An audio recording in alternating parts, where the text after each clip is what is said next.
Moi contento de comprobar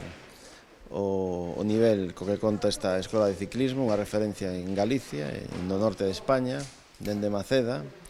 Agradecer ao Concello, por suposto, e a Xulio Conde, que é a alma mater deste proxecto deportivo, que ten dado personalidades tan relevantes no ámbito do ciclismo como Pablo Rodríguez ou a propia Anne Santisteban, que ven estar connosco de disputar as Olimpiadas, non? Por non falar de Carlos Canal, que está hoxe en la Vuelta Ciclista a España tendo o seu protagonismo. Ademais, estes próximos días disputarase a Vuelta a España feminina na que terá especial protagonismo Manzaneda, onde se realizarán 3 etapas. Animar a toda a xente que se atope nos concellos polo que vai a transcurrir esta Ceratizid Challenge a que a vexan, que é un luxo porque se trata dun deporte que pasa por diante da túa casa, como se estuveras vendo a televisión, pero realmente,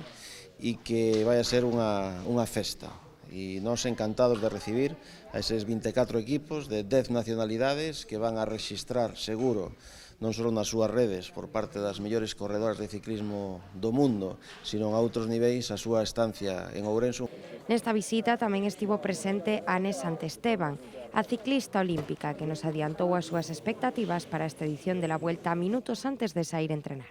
La verdad que estoy con muchísima ilusión para esta vuelta, muy especial para mí porque al final en los últimos años he hecho muchísimos kilómetros por todas estas carreteras, sobre todo pues en Manzaneda he estado muchas veces concentrada por la altura y la verdad que hay unas carreteras que tienen y yo creo que va a ser una vuelta muy dura, más de lo que parece yo creo que en el papel. Yo he estado viendo todas las etapas bien y sí que tiene muchas zonas complicadas de gestionar y yo creo que eso va a jugar un poco en mi parte.